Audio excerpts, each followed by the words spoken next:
There are moments in the life of the soul when something ancient stirs beneath the surface of consciousness, a pressure that cannot be explained by reason alone, a tension that feels at once intimate and alien, as though one were being summoned by a forgotten name. I have observed this phenomenon most clearly in those whom the modern world has begun to call empaths, though this word itself is a pale and inadequate symbol for a far older psychic reality.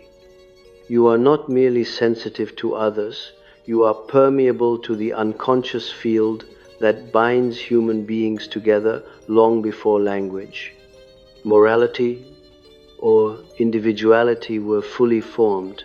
And it is precisely this permeability that becomes both your gift and your danger.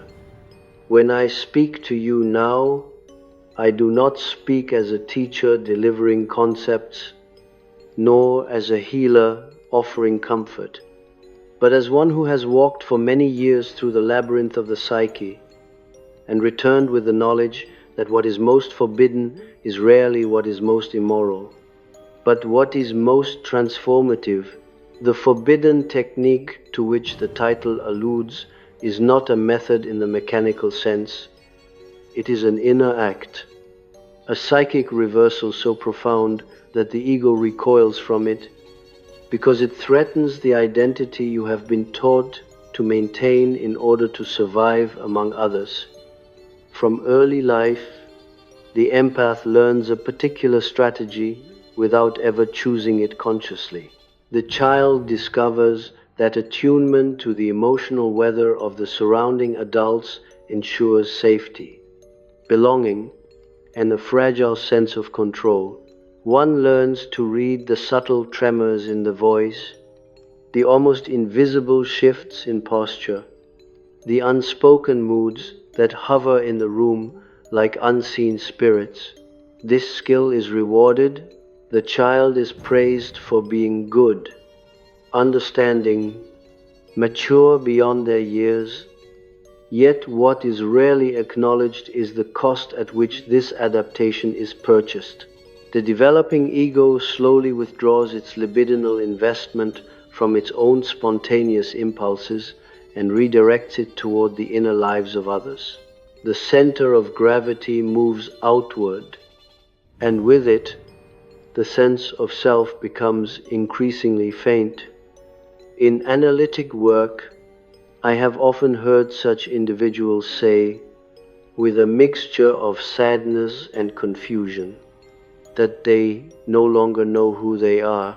They speak of exhaustion that no amount of rest alleviates, of a persistent feeling of being invisible, of a life lived in service to emotional demands that never truly belong to them. These are not symptoms to be cured in the ordinary sense. They are signals from the unconscious that a fundamental imbalance has occurred. The psyche, like the body, cannot indefinitely tolerate the displacement of its vital center. The unconscious does not speak in the language of polite requests. It speaks in images, in dreams, in sudden waves of anxiety or emptiness, in the recurring sensation that something essential has been lost.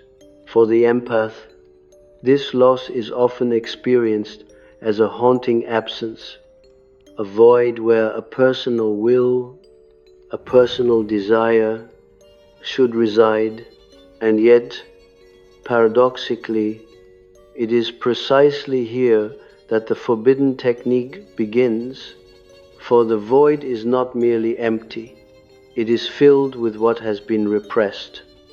You must understand that repression does not destroy psychic content, it merely drives it underground, where it takes on archaic and autonomous forms. The parts of you that were sacrificed in order to maintain harmony, to soothe others, to anticipate emotional danger, did not disappear. They became shadow, and not the trivial shadow of socially unacceptable traits. but the profound shadow of unlived life, creative impulses, anger, erotic vitality, spiritual longing, even cruelty and selfishness, all gather in this subterranean realm, waiting with a patience that is not human but archetypal. To approach this shadow is forbidden, not because it is evil, but because it threatens the moral identity you have constructed around being good, kind, and selfless. The empath's ego often equates these virtues with survival itself. To abandon them feels like annihilation, and yet, individuation demands precisely this risk. For the self cannot be realized through moral perfection alone. It requires wholeness, and wholeness includes what the ego would rather not see. The technique, if one may call it that, begins with a radical act of inner listening, not the listening you have mastered so well in relation to others, but a listening turned inward, toward the subtle, often disturbing voices that arise when external demands fall silent. Many empaths avoid silence, filling their lives with relationships, obligations, and even spiritual practices that keep them oriented outward. Silence is dangerous because it allows the unconscious to speak without interruption. In that silence, images arise that do not conform to your self-image. You may dream of destruction, of power, of withdrawal, of leaving others behind. These dreams are not instructions to be obeyed literally, but symbols demanding to be understood. The unconscious, in its wisdom, often presents the empath with figures of solitude, the hermit, the wanderer, the outcast, the one who stands at the edge of the village. These images are not prescriptions for social isolation, but representations of a necessary psychic stance. To remember who you are, you must temporarily withdraw the projections that bind you to the emotional lives of others. Projection is not merely a psychological error. It is a mechanism through which the unconscious seeks to encounter itself in the world. When you project your own unrecognized needs and potentials onto others, you become indispensable to them and invisible to yourself. This withdrawal is experienced subjectively as guilt. Guilt is the guardian of the old adaptation. It arises whenever you refuse to absorb another's emotional state, whenever you say no without explanation, whenever you prioritize your inner reality over external harmony. The ego interprets this guilt as evidence of wrongdoing, but from the standpoint of the self, it is often a sign that a new orientation is emerging. The psyche resists change with all the force of habit, and guilt is one of its most effective instruments. In dreams, this resistance may appear as figures who accuse, judge, or punish you for acts of independence. Parents, teachers, religious authorities, or vague collective voices may confront you. These are not literal representations of external people, but personifications of internalized expectations. To face them consciously is to begin the process of differentiating your authentic values from the inherited moral framework that once ensured your acceptance. The empath's forgotten identity is not something new to be invented, but something old to be remembered. Memory, in the Jungian sense, is not confined to personal biography. It extends into the collective unconscious, into patterns of being that predate individual existence. When you feel drawn to certain myths, symbols, or spiritual traditions without knowing why, You are responding to archetypal resonances that reflect aspects of your own psychic structure.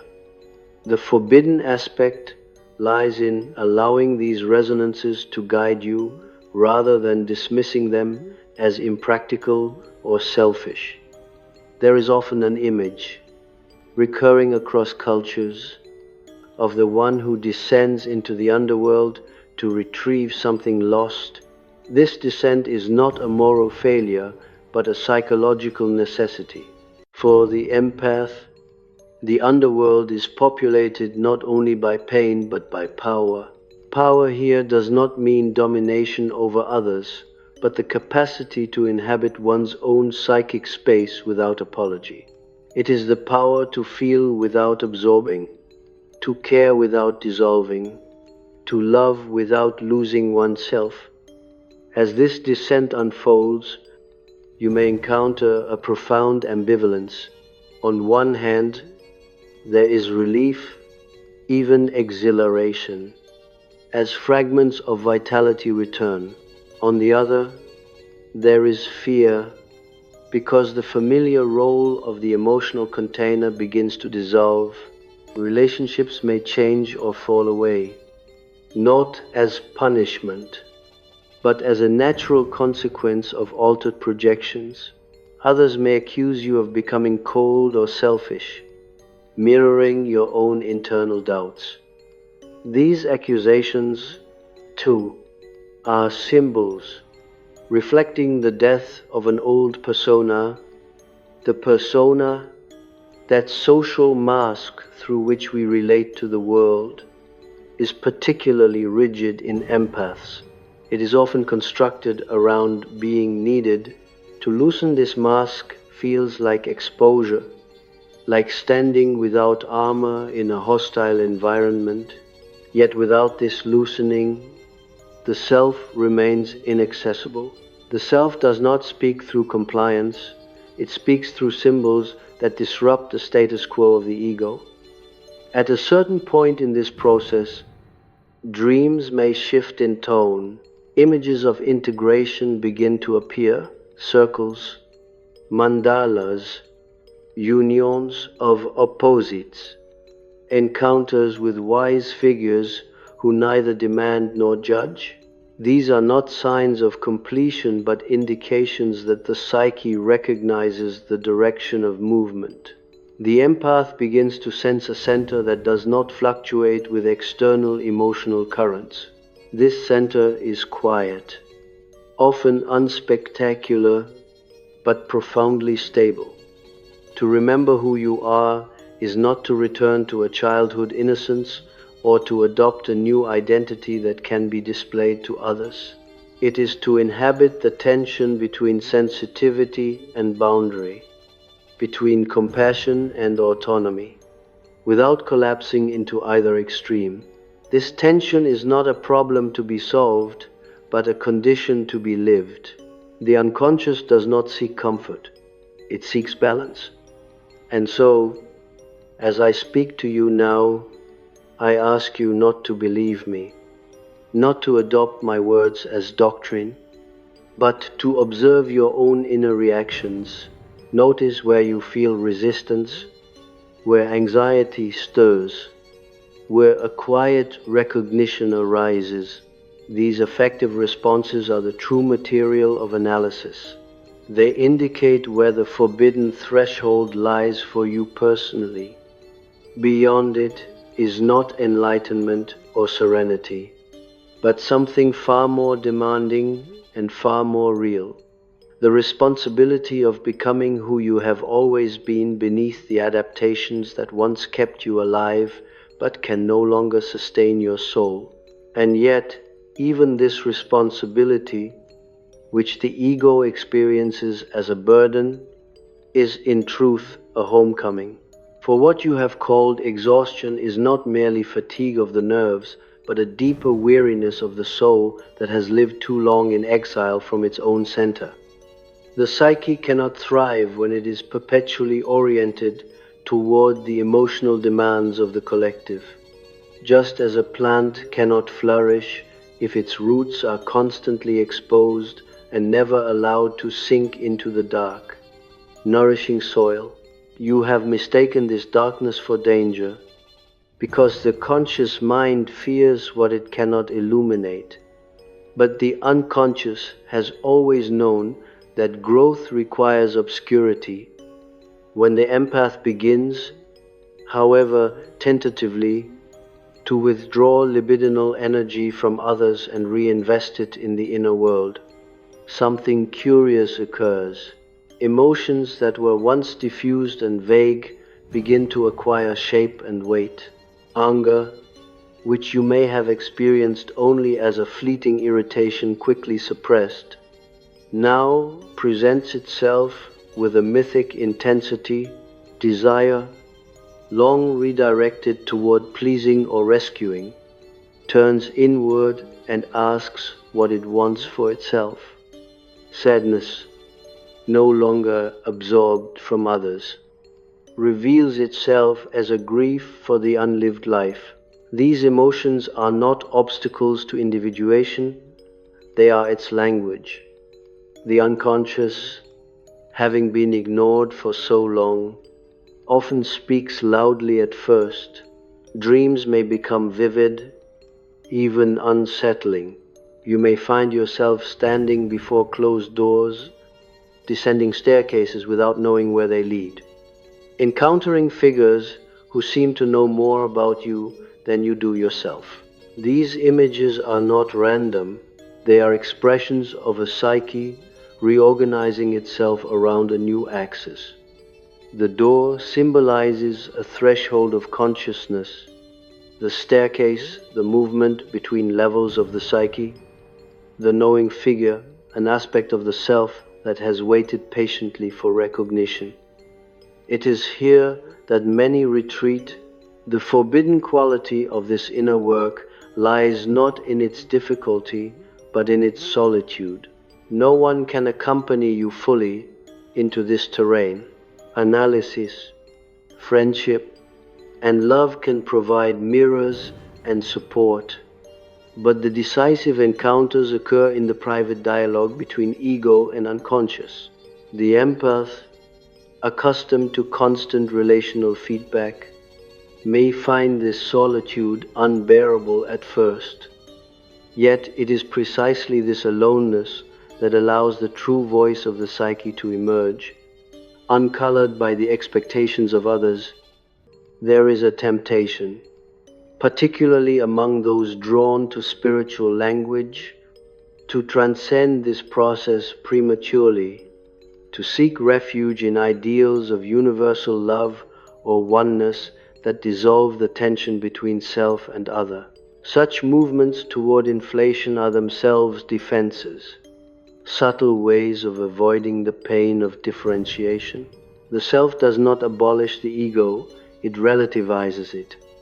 It does not dissolve individuality into the collective, it places individuality in conscious relation to the collective unconscious.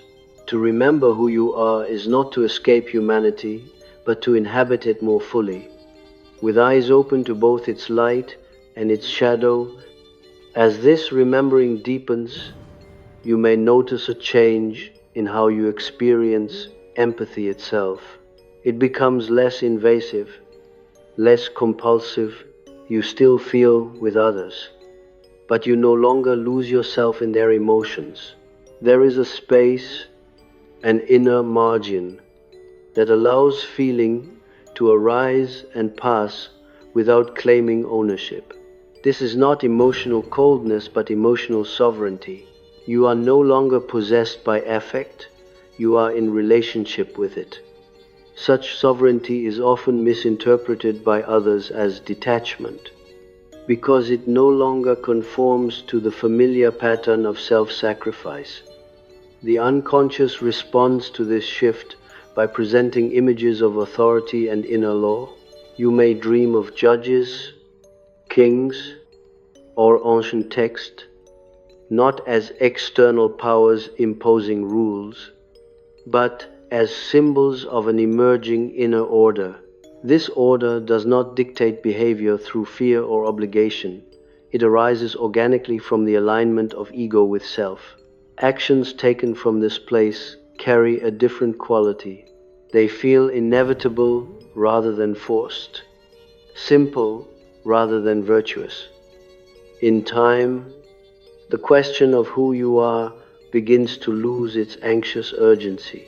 Identity ceases to be something you must define or defend.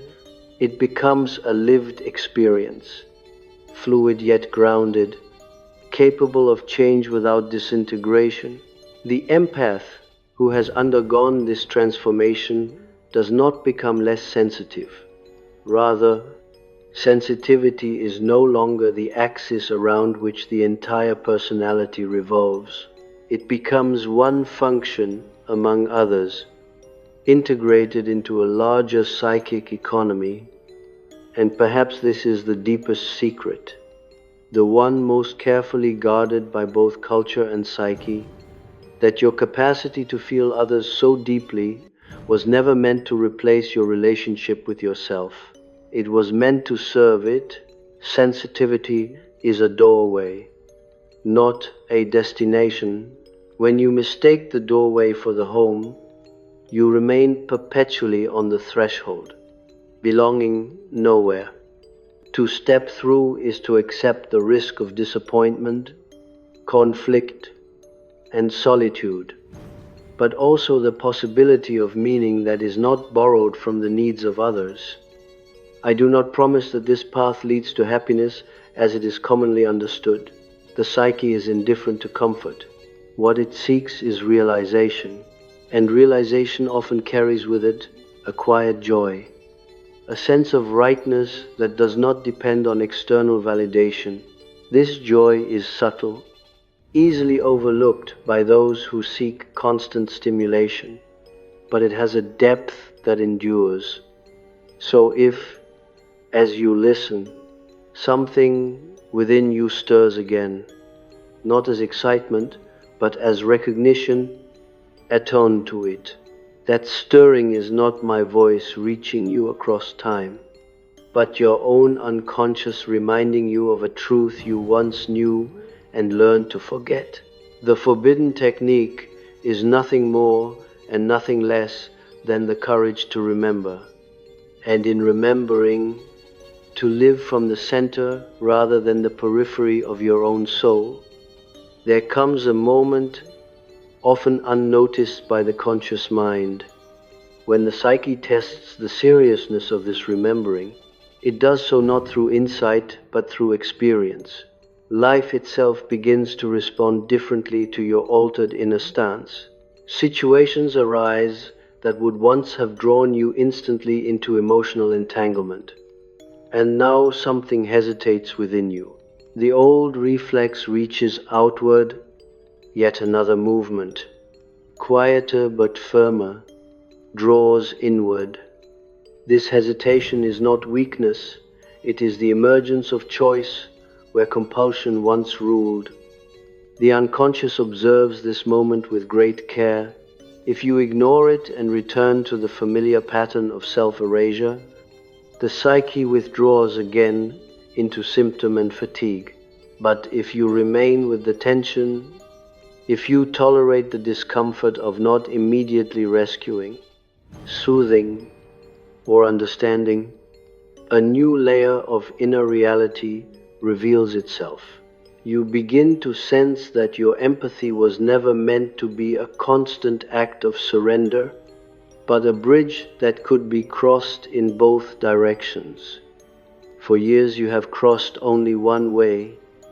In this space of hesitation, the shadow returns in a subtler form, no longer merely rage or bitterness. It now appears as ambition, authority, even a quiet indifference. You may discover within yourself the capacity to let others suffer their own consequences without interference. This is often the most scandalous realization for the empath, because it collides violently with the self-image of moral goodness. Yet psychologically, this indifference is not cruelty. It is respect for the autonomy of the other and for the limits of your own responsibility. The unconscious insists upon boundaries not as walls, but as contours that give form to relationship. Dreams during this phase often depict borders, rivers that must not be crossed, houses with locked rooms, landscapes divided by natural barriers. These images signify the psyche's effort to establish differentiation. Without borders, there is no form. Without form, there is no consciousness. The empath who refuses borders lives in a perpetual flood. Emotionally rich but structurally unstable, the psyche, however, seeks structure as ardently as it seeks meaning. As this structure forms, another fear arises, quieter but more existential, the fear of emptiness. When you cease to be the emotional anchor for others, there may be long stretches of inner silence where no urgent feeling demands your attention. At first, this silence feels like absence, even death. You may ask yourself whether you have lost your capacity to love, whether something essential has gone numb. But if you remain, if you do not rush to fill this space with new roles or new dramas, you begin to perceive that this silence is not emptiness but potential. It is the ground from which a different kind of relatedness can emerge. In this silence, symbols of the self appear not as dramatic visions but as subtle orientations, a sense of direction without clear destination, a feeling of alignment without external approval. The psyche no longer needs to shout because it is being heard. This is often accompanied by a deepening of symbolic perception in waking life. Ordinary events acquire a numinous quality, a chance encounter, a line from a book, an image glimpsed in passing may strike you with disproportionate significance. These are synchronistic moments, expressions of an inner and outer world beginning to resonate with one another. Such moments are not rewards, they are confirmations. They suggest that you are no longer living exclusively from the ego's defensive strategies, but are allowing the self to participate in the shaping of your life. This participation does not eliminate conflict. On the contrary, it often introduces new tensions, because the values of the self rarely align perfectly with those of the collective. You may feel increasingly out of step with social expectations, less inclined to justify your choices, less interested in being understood. This is not arrogance, but the natural consequence of an inner authority replacing an external one. The empath who reaches this stage often confronts a final illusion, the belief that remembering oneself will restore the past.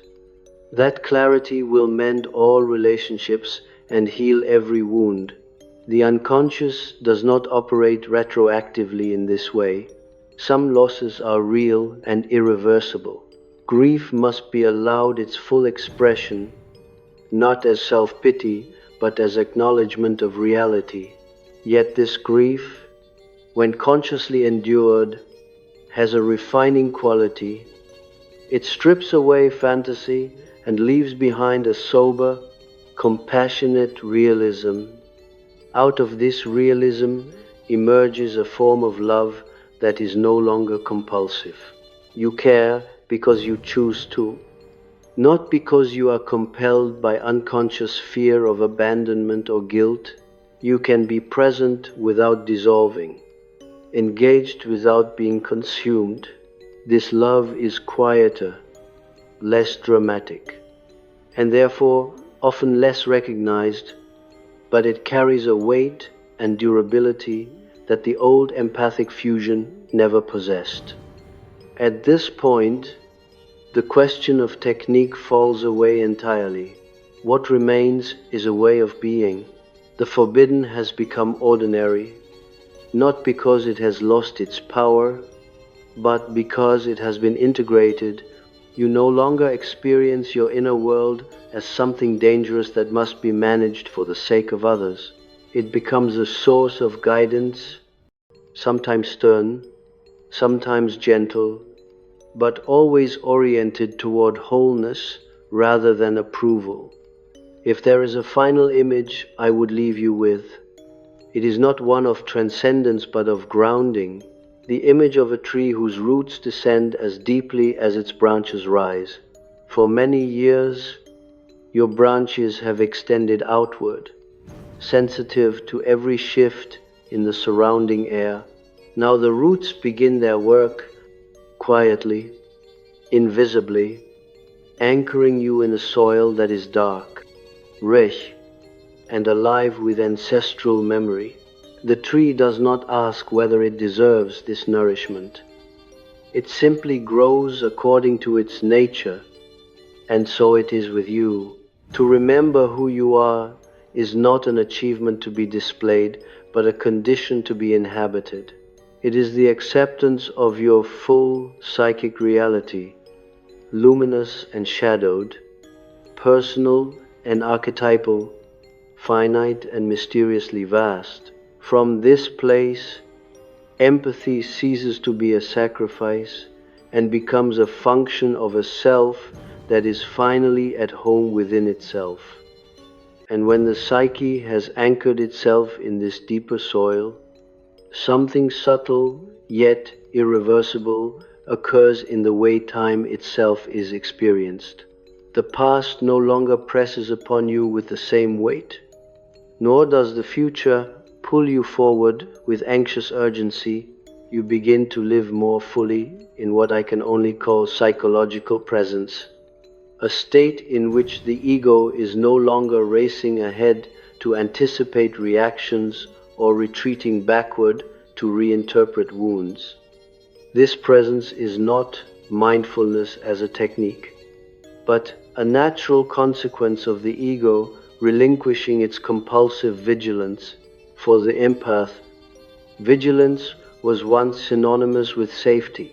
Now it reveals itself as a habit that can be set down. In this presence, memory changes its character. No longer does it function primarily as a catalogue of emotional obligations or unresolved encounters. Instead, memory becomes symbolic. Experiences reorganize themselves around meaning rather than guilt. You may suddenly understand why certain relationships were so consuming, why particular figures held such power over you. They appear now not merely as individuals, but as carriers of archetypal content: the wounded child, the tyrant, the abandoned soul, the false savior. You were never meant to redeem these figures in reality. You were meant to encounter them inwardly, to recognize them as aspects of the collective drama playing itself out through your personal life. This recognition brings with it a peculiar humility. You see that much of what you once believed to be personal failure or virtue was in fact the movement of impersonal forces through your psyche. Sensitivity, self-erasure, devotion, exhaustion, all were expressions of a deeper pattern seeking consciousness. Humility here does not diminish you.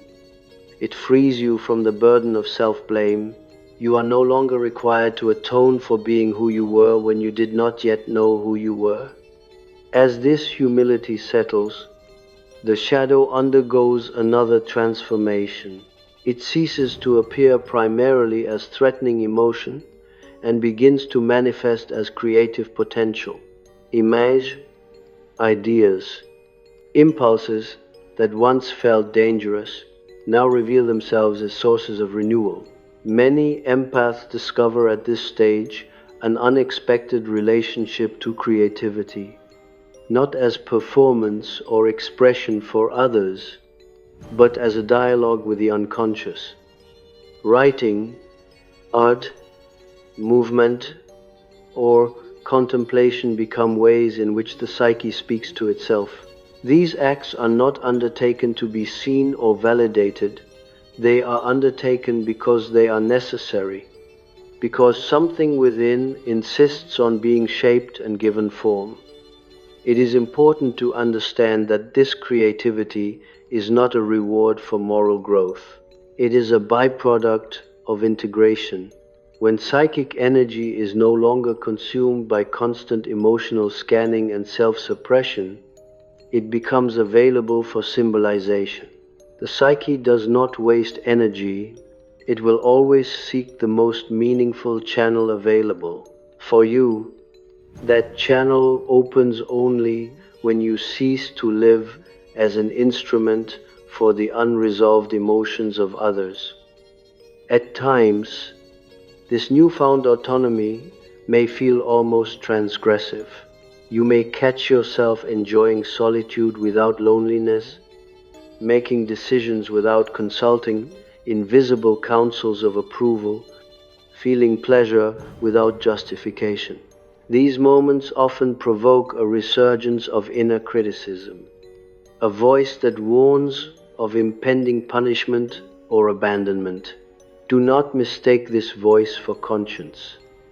It is the echo of an outdated internal order, one that once protected you but can no longer govern your life without distortion. If you listen closely, you will notice that true conscience speaks differently. It does not shout or accuse. It manifests as a quiet unease when you move away from your own center, and as a calm firmness when you move toward it, even if that movement is socially inconvenient. This conscience is aligned with the self rather than with inherited moral codes. It asks not whether you are good, but whether you are whole. As wholeness deepens, empathy itself undergoes a final refinement. You no longer feel compelled to merge, but you also do not retreat into indifference. Instead, you develop the capacity for symbolic compassion. You recognize suffering without needing to absorb it. You understand pain without needing to solve it. This form of compassion is often misunderstood in a culture addicted to intervention and spectacle. Yet it is closer to the ancient understanding of wisdom than to modern ideals of emotional labor. You may find that others seek you differently now. Some will withdraw, sensing unconsciously that you are no longer available for projection. Others will approach with curiosity or even hostility. Because your presence disrupts familiar relational patterns, these reactions are not personal. They are responses to a shift in psychic gravity. You have ceased to orbit around others, and now you carry your own center. There is no final state beyond this. No permanent resolution that eliminates tension or doubt. Individuation is not a destination but a continual dialogue between ego and unconscious. There will be moments when old habits resurface, when you feel the pull to disappear into the emotional world of another. Do not treat these moments as failures. They are reminders of the depth of the original adaptation and of the patience required to transform it. The psyche changes slowly because it has learned to survive by being cautious. What matters is that you now recognize the movement. You can see when empathy becomes self-abandonment, when care turns into compulsion. This seeing itself is already a form of freedom. The unconscious no longer needs to overwhelm you with symptoms to make itself known. You have learned its language well enough to listen before it must shout, and so the remembering continues. Not as a dramatic awakening, but as a steady inhabiting of your own life. You walk more slowly, not because you lack urgency, but because you no longer flee yourself. The forbidden technique reveals itself, at last, as something disarmingly simple and endlessly demanding, to remain faithful to the inner image that seeks realization through you, even when no one else sees it, applauds it, or understands it. In this fidelity, quiet and unadorned, the empath ceases to be lost, not by becoming less sensitive, but by becoming more real. And as this fidelity deepens, you may begin to notice that the world itself seems to respond less dramatically, yet more truthfully. Where once every interaction carried an undercurrent of urgency, of invisible threat or promise, now many encounters pass without imprint. This can feel, at first, like a diminishment, as though life has lost intensity. In truth, what has diminished is not life, but projection. The psyche is no longer compelled to dramatize every situation in order to maintain its equilibrium. Reality is allowed to be ordinary, and in this ordinariness, strangely enough, a deeper significance emerges. You begin to see people more clearly, not through the lens of what they need from you, but as they are, fragmented, contradictory, incomplete. This clarity may initially carry a trace of sadness, because illusions once provided a sense of purpose. To be needed gave shape to your existence. When that need recedes, you are confronted with a more elemental question. What calls you when no one is calling? This question cannot be answered intellectually. It must be lived into, patiently, through attention to what draws your energy when obligation is absent. Often, what draws you will seem modest, even trivial, compared to the grand narratives of sacrifice and healing you once inhabited. A fascination with a particular idea, a quiet joy in repetitive work, a pull towards study, contemplation, or craft. The ego may dismiss these inclinations as insufficient, unworthy of the sensitivity you possess, yet the unconscious values not grandeur but authenticity. It asks not how impressive your life appears, but whether it corresponds to your inner configuration. In dreams, this correspondence is sometimes symbolized by the image of alignment, paths that straighten, instruments that are tuned, structures that stand without strain. These are not promises of ease, but indications of reduced inner friction. When ego and self are no longer locked in opposition, energy flows with less resistance. You do not become tireless, you become less wasted. At this stage, the question of identity undergoes a final, subtle shift. You no longer ask who you are in order to secure a stable image. Identity becomes process rather than possession. You experience yourself as something unfolding, guided by an intelligence that is not fully conscious, yet unmistakably yours. This experience carries with it a profound respect for mystery, both within and without. You are less inclined to explain yourself, because explanation implies closure, and you sense that your life remains open. There is also, inevitably, a confrontation with finitude. When one is no longer absorbed in the emotional dramas of others, one becomes more aware of one's own limits, one's own mortality. This awareness is not morbid. It lends gravity to choices and tenderness to perception. Time feels precious not because it is scarce, but because it is irretrievable. Each moment lived from the center carries a weight that borrowed moments never possessed. The empath who has remembered who they are often becomes quieter in the world, not withdrawn, but economical. Words are chosen with care. Commitments are entered into selectively. Silence is no longer an absence to be filled, but a presence to be honored. In such silence, you may sense a continuity with those who came before you, with ancestors not as personal figures but as carriers of psychic patterns that now seek a different expression through your life. Individuation, in this sense, is never purely personal. It is the transformation of the collective through the courage of the individual. And yet, despite all this depth, life remains stubbornly human. You will still err, still feel confusion, still long at times for the simplicity of the old role.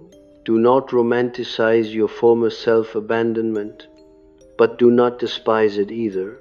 It was the form your psyche took in order to survive and to gather the experience necessary for this later integration. Nothing essential was wasted. Even suffering, when reflected upon, becomes material for consciousness. What distinguishes the remembered self from the forgotten one is not the absence of pain, but the presence of meaning. Pain is no longer interpreted as evidence of failure or proof of virtue. It becomes a signal, an invitation to listen more closely. You learn to ask not how can I make this stop, but what is being asked of me here. This question does not guarantee comfort, but it opens a dialogue that keeps you oriented toward the self.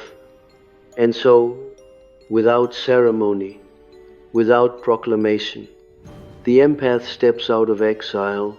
There is no audience for this return, no ritual that marks it definitively. It is known only inwardly, by a sense of standing on one's own ground. From here, empathy flows outward again, but it flows as water from a spring rather than as blood from a wound. It nourishes without depleting, connects without entangling. If you listen now, beneath my words, beneath even your own thoughts, you may sense a quiet affirmation, not emotional, not dramatic, but steady. This is not agreement with an idea, but recognition of a truth already lived somewhere within you. To remember who you are is not to arrive at certainty, but to enter into right relationship with uncertainty itself. In that relationship, the soul no longer needs to hide, and the empath, at last, belongs first to their own life, and from this belonging there arises a change so understated that it is almost invisible to the outer eye, yet unmistakable to the inner one. The sense that you are no longer waiting. For much of your life, waiting has been your hidden posture, waiting for permission, for recognition, for a moment when your own life would finally begin after the needs of others had been met. This waiting was not passive in appearance. It was filled with activity, care, responsiveness, but inwardly, something essential was postponed. Now that postponement loosens its grip, and with it dissolves a quiet tension you may not even have known you were carrying. You do not suddenly become decisive in the dramatic sense. Rather, decisions begin to emerge organically, without the familiar paralysis of over-consideration. You notice that some choices feel heavy and draining even before they are enacted, while others, though uncertain, carry a peculiar lightness. This lightness is not excitement, it is congruence. The psyche signals alignment not through pleasure alone, but through a reduction of inner conflict. You are learning to read these signals as you once read the moods of others, and this learning feels strangely familiar, as though a long practiced skill has finally found its rightful object. In dreams, you may now encounter images of movement without pursuit, walking without being chased, traveling without destination, floating without fear of sinking. These images reflect a psyche that no longer experiences life as an emergency. The empath's nervous system, long conditioned to anticipate rupture, begins to trust duration. Time is no longer something to manage anxiously, but something that can be inhabited. This trust does not arise from external stability, which may remain elusive, but from an internal orientation that no longer depends on constant vigilance. At this depth, another subtle transformation occurs in your relationship to suffering. You no longer feel compelled to translate every pain into a lesson or a mission. Some experiences are allowed to be opaque, resistant to meaning. This is not resignation but maturity. The unconscious does not demand that everything be understood immediately. It values containment as much as interpretation. To sit with what cannot yet be integrated is itself an act of fidelity to the self. This capacity for containment extends inward as well. You become less reactive to your own fluctuations, less inclined to interpret every mood as a sign of progress or regression. Sadness may arrive and depart without narrative. Joy may appear quietly, without justification. You begin to live closer to the rhythms of the psyche, which are cyclical rather than linear. Growth no longer means constant ascent. It includes descent, rest, and return. As this rhythm stabilizes, the archetypal dimension of your experience becomes more apparent, not through grand visions, but through a sense of participation in something larger than personal history. You recognize patterns repeating across different contexts, not as traps, but as motifs seeking fuller expression. You see how your sensitivity once served a collective need for containment, how your exhaustion mirrored a cultural imbalance that rewards emotional labor without honoring individuality. This recognition does not inflate you into a savior. It situates you as a witness, a bearer of insight rather than a bearer of burden. In this witnessing, compassion deepens without becoming sentimental. You understand why others cling to roles, to dramas, to illusions of necessity. You recognize in them the same fear of inner emptiness you once carried, but you no longer feel called to rescue them from it. You trust that the psyche, in its own time, will confront what it must. This trust is not indifference. It is respect for the autonomy of the unconscious, both yours and theirs. There may come moments when the old world seems strangely loud, insistent, even absurd in its demands. You may feel a quiet astonishment at how much energy is expended to avoid inner contact. Do not let this astonishment harden into contempt. Remember that you, too, lived there once, and that your remembering was not an act of superiority, but of necessity. Humility remains your safeguard against inflation, against the subtle temptation to replace one identity with another. What sustains you now is not certainty, but orientation. You know where your center lies, even when you wander from it.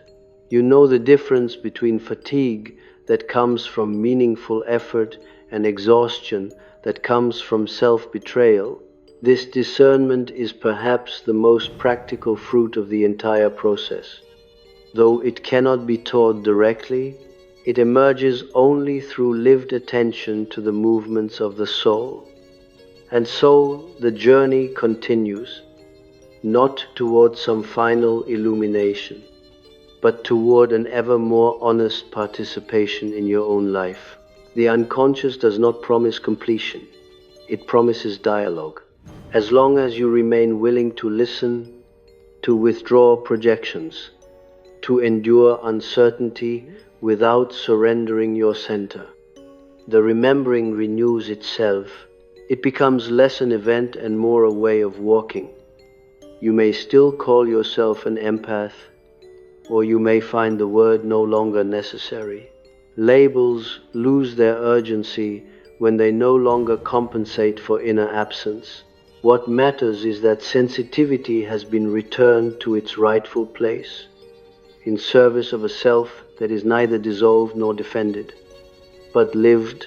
From this place, you do not disappear into the world, nor do you withdraw from it entirely. You meet it as you are, incomplete, conscious, and quietly whole enough. And if, in moments of fatigue or doubt, you fear that you are losing this orientation, attend not to the fear but to what remains steady beneath it. There is something in you now that does not need to be proven, explained, or sacrificed. It simply persists. This persistence is not stubbornness.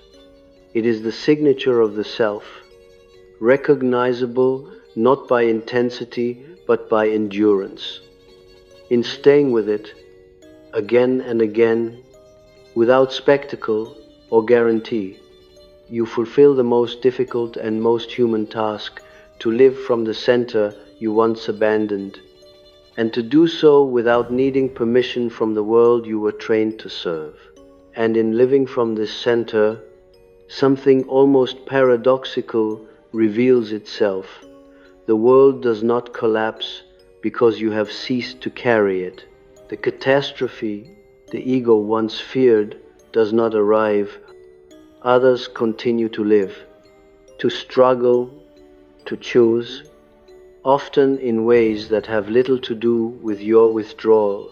This realization can be unsettling, even painful, because it exposes the quiet grandiosity hidden within self-sacrifice.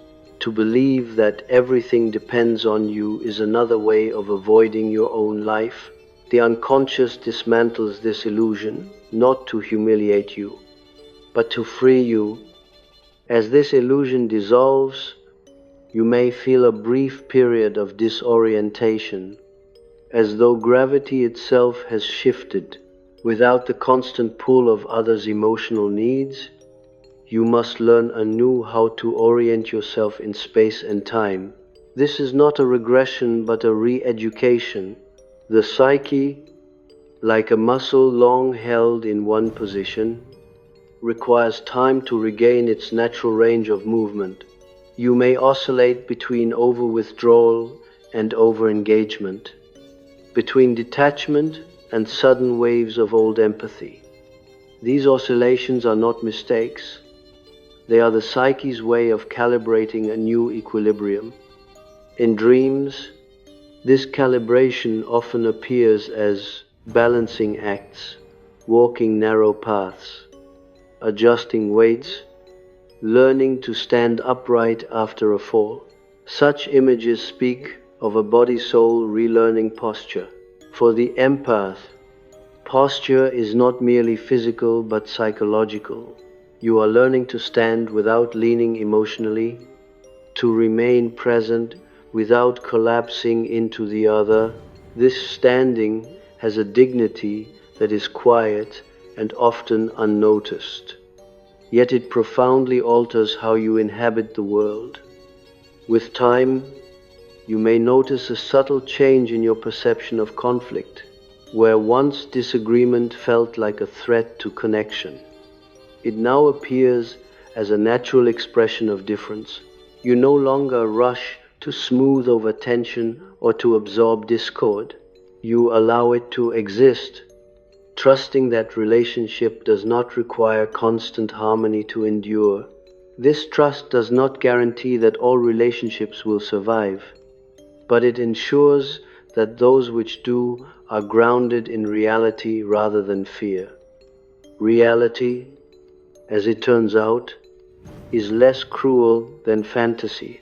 Much of what tormented you before lived not in events themselves, but in the anticipatory imagination of the ego, fueled by unconscious memory.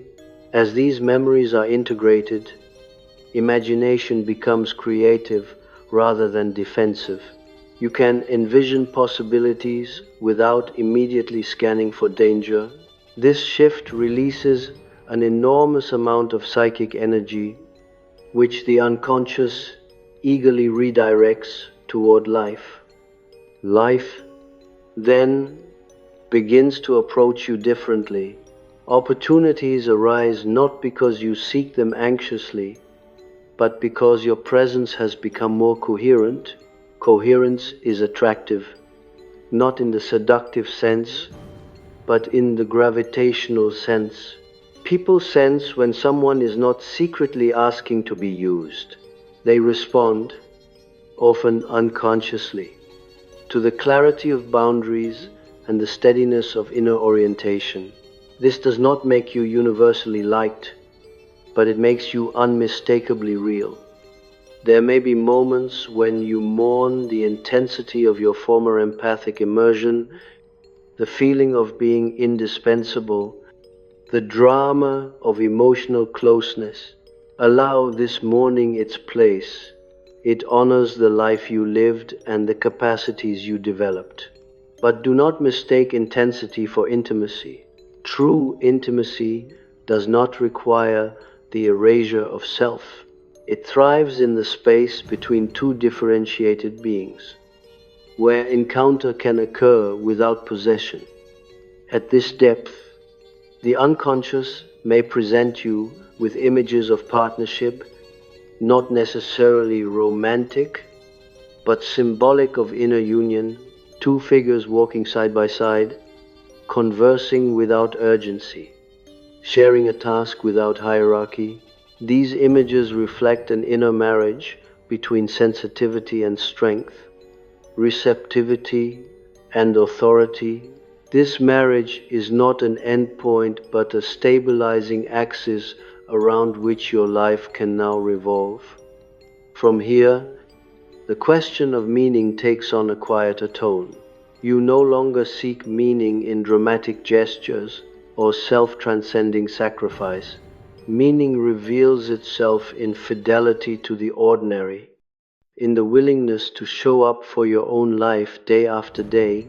This fidelity is tested not in moments of crisis, but in moments of monotony. When no one is watching and nothing seems at stake, to remain present there requires a depth of commitment that is often underestimated. You may find that spiritual language itself begins to change for you. Words like purpose, calling, or destiny lose their inflated resonance and become more intimate. Purpose is no longer something bestowed from above or discovered through suffering. It is something that emerges from sustained dialogue with the unconscious. Calling is not a voice that shouts, but a direction that persists.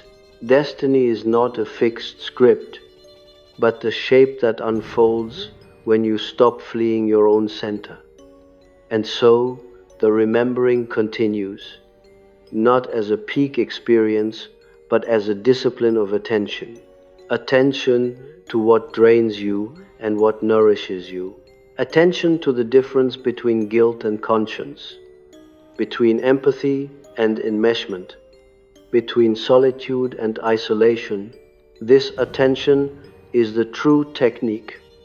Though it would resist being named as such, it cannot be applied mechanically, only lived.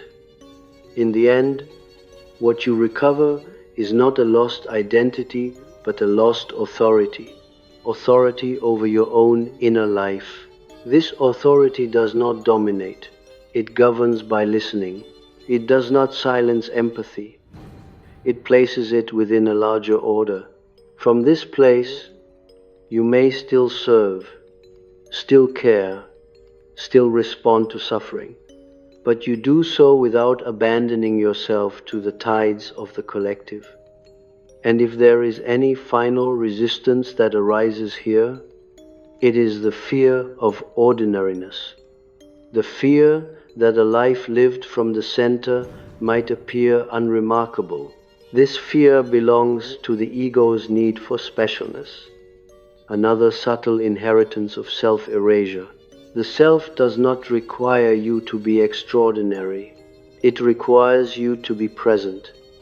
In that presence, quietly, without proclamation, the empath fulfills their deepest task, not to feel everything, but to feel what is theirs, and to live from that truth with patience, humility, and an inner steadiness that no longer needs to be earned through sacrifice. And it is precisely this ordinariness, once so feared, that reveals itself as the most radical transformation of all.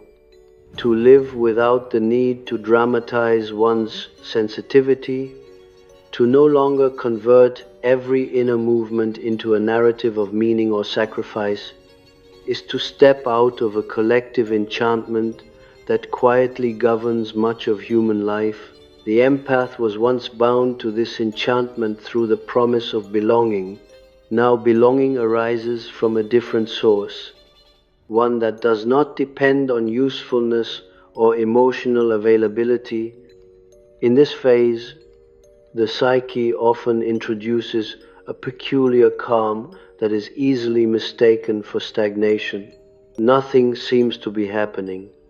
No great insight arrives. No crisis demands resolution. Yet beneath this surface stillness, a profound reorganization is underway. The unconscious is no longer pushing for recognition. It is consolidating. Like a city rebuilt after a long siege, the inner world strengthens its foundations quietly, without spectacle. The ego, accustomed to equating intensity with aliveness, may grow restless here. It may provoke unnecessary conflicts or revive old concerns, seeking the familiar rush of relevance. Recognize this impulse not as failure, but as the residue of an old economy of attention. If you resist the temptation to re-enter that economy, you may discover a different relationship to aliveness itself. Life becomes less about being moved and more about moving with awareness. You begin to sense subtle satisfactions where once only urgency existed. The simple completion of a task, the integrity of a decision, the alignment of word and action carry a weight they never possessed before. This weight is not heaviness, it is reality. The unconscious, when it senses this reality being lived, often withdraws its more dramatic imagery. Dreams become simpler, more grounded. You may dream of daily routines, familiar places, ordinary interactions, yet with a clarity or coherence previously absent. These dreams indicate that the split between inner and outer life is narrowing. You are no longer living one life inwardly and another outwardly. This integration is perhaps the least glamorous but most consequential outcome of the entire process. At this depth, the question of the forbidden almost disappears. What was once forbidden was never the content itself, but the permission to live it. You were forbidden, implicitly and explicitly, from prioritizing your own psychic reality because it threatened relational stability. Now that permission has been claimed inwardly, no external prohibition holds the same power. The forbidden dissolves into the simply lived. You may notice, too, a shift in how you experience authority in the world. Figures who once intimidated or compelled you lose some of their psychic magnitude. You see them as human, limited, often driven by their own unconscious adaptations. This does not lead to rebellion or submission, but to proportion. Authority outside finds its proper scale once authority within has been established. You neither inflate nor diminish others to secure your place. With this proportion comes a renewed capacity for discernment. You can sense when something resonates with your inner direction and when it merely flatters or threatens the ego. This discernment is not judgmental. It does not require rejection or condemnation. Often it manifests simply as a lack of interest, a gentle turning away from what does not belong to you. Such turning away would once have felt like betrayal. Now it feels like fidelity. There may be moments when you realize, almost with surprise, that you are no longer searching for yourself in mirrors. You do not scan conversations for signs of acceptance or rejection. You do not replay encounters to extract meaning or reassurance. This absence of rumination is not emptiness but relief. The mind rests because it is no longer tasked with compensating for a displaced center. From this resting mind, a different kind of thought emerges. Reflection becomes contemplative rather than defensive. You think not to protect yourself, but to understand. Ideas are allowed to unfold without immediate application. Questions are held without the demand for answers. This spaciousness in thinking mirrors the spaciousness that has developed in feeling. Both arise from the same source, the ego's relinquishment of total control. As this relinquishment stabilizes, the empath's relationship to the collective subtly changes. You may feel less compelled to identify with group emotions, less reactive to collective moods of fear, outrage, or idealism. This does not mean you are unaffected by the world's suffering. It means that you no longer confuse collective affect with personal responsibility. You can respond where it is appropriate and remain inwardly grounded where it is not. This groundedness is not apathy, it is discrimination. In some, this discrimination awakens a quiet ethical clarity. You know when to act and when to refrain, not based on rules but on resonance with the self. Action taken from this place is often modest in scale but precise in effect. You do not seek to save the world, but you no longer contribute unconsciously to its confusion. This restraint, though invisible, is a form of service far rarer than overt sacrifice. And still, the psyche remains dynamic. New layers of shadow will emerge, subtler than before, often disguised as virtue or spiritual identity. The work does not end, it refines itself. What changes is your relationship to the work. You no longer approach it with desperation or self-accusation, but with a sober curiosity. You have learned that the unconscious is not an enemy to be conquered, nor a treasure to be plundered, but a partner in dialogue. If there is a final tone that permeates this stage, it is gratitude without sentimentality. Gratitude not for suffering itself, but for what suffering revealed. Gratitude for sensitivity, not as a badge of identity, but as a capacity now integrated into a larger whole. Gratitude for limits, which have given shape to your life. This gratitude does not demand expression, it is simply present, like a quiet warmth that accompanies you without asking to be noticed. Thus, the empath no longer stands at the edge of life, absorbing its tides. You stand within it, feet on the ground, senses open, center intact. You have not become invulnerable, you have become inhabitable to yourself.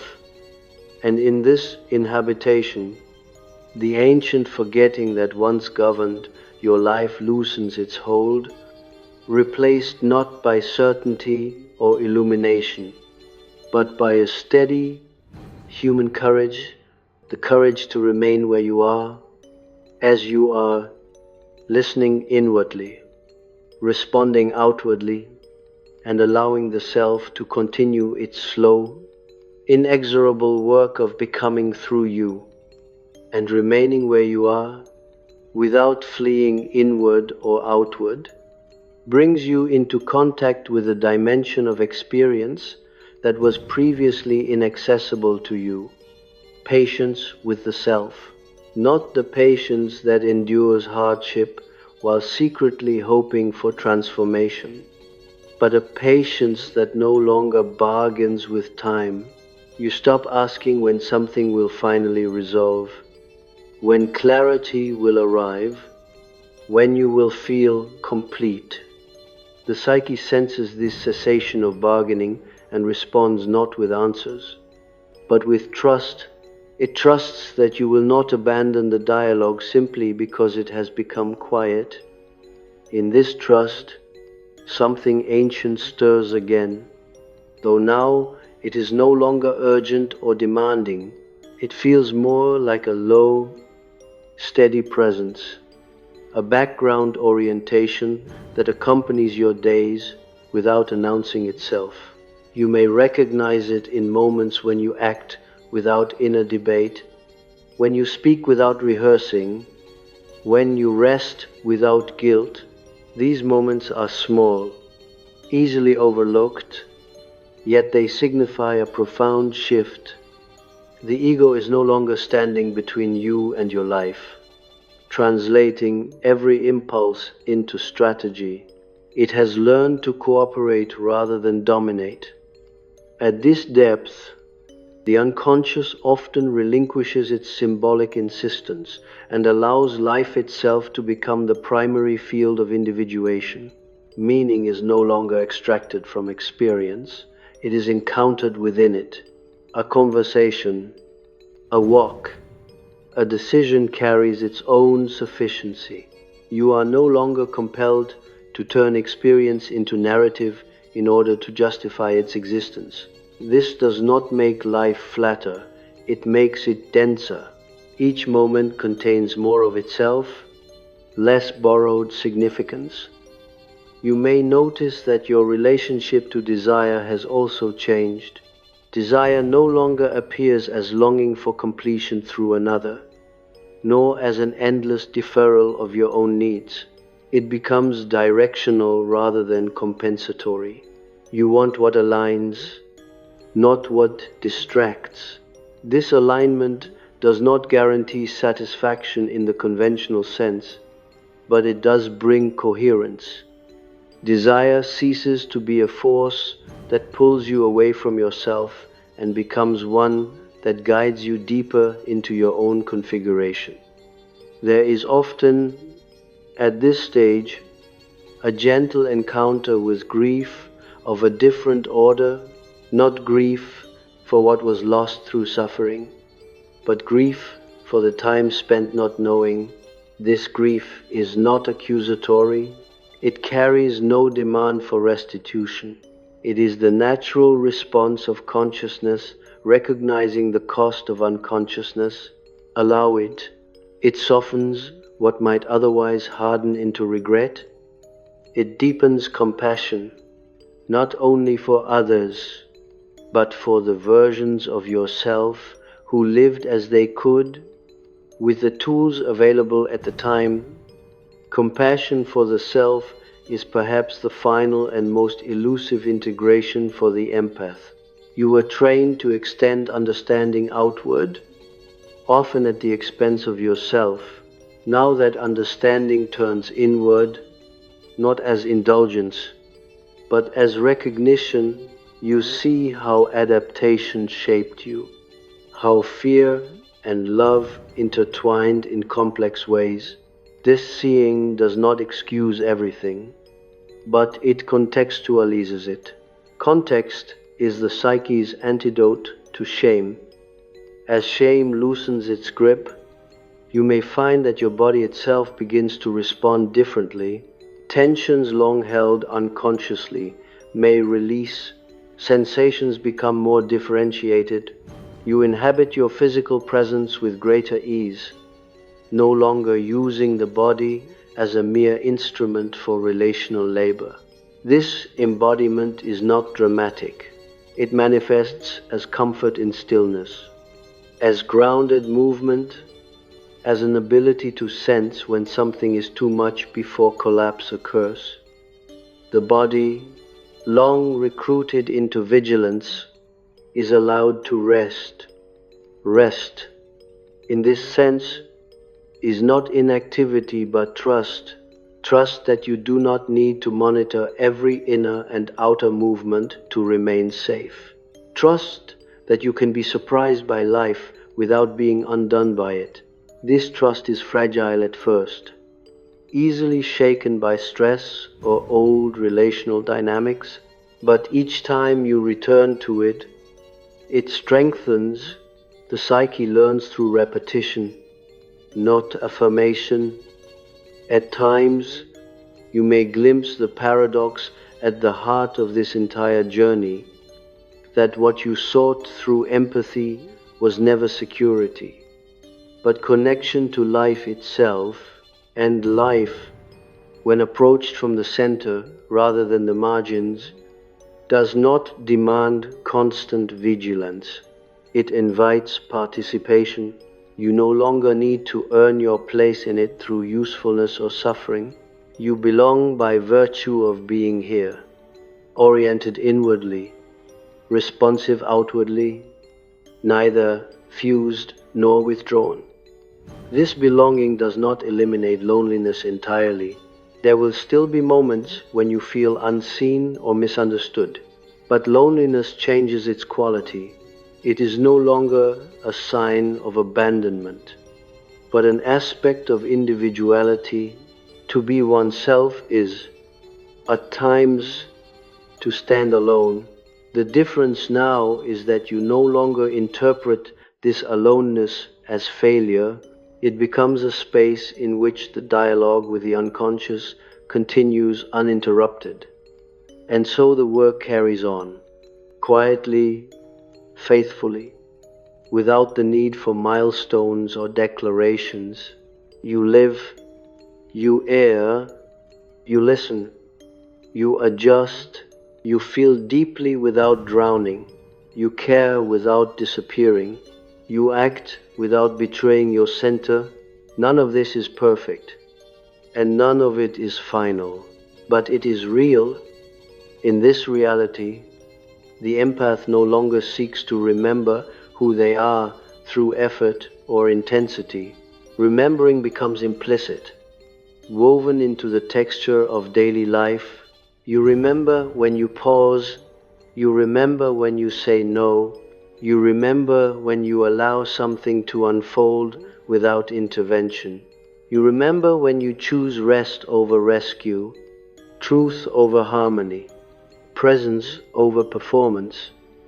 And if, at times, the old forgetting returns, as it surely will, it no longer frightens you. You recognize it as a signal, not a verdict. You turn inward again, not with urgency, but with familiarity. The path is no longer lost. It has become a way of walking.